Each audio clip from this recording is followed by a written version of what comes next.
Hindi mo negosyo yan. Hindi mo negosyo. Hay, bakit mo naman binibigkas ng ganyan? Hayop ka? Tawang-tawa na ako. Sabihin mo, hindi mo negosyo yan, enggot. Ang tamang salita ay, hindi mo negosyo yan. Subukan mong sabihin ulit. Hindi may negosyo yan.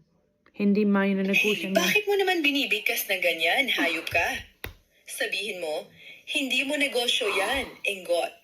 Ang tamang salita ay, hindi mo negosyo yan.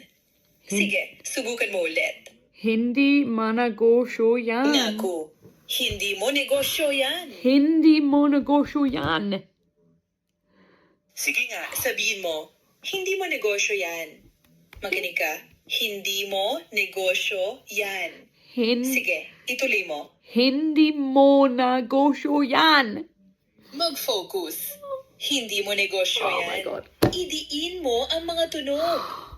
Hindi mo negosyo yan. Sige, ulitin mo at ipakita mo sa akin. Hindi mo negosyo. Hey, bakit mo naman binibigkas ng ganyan? Hayop ka? Makinig kang mabuti. Hindi mo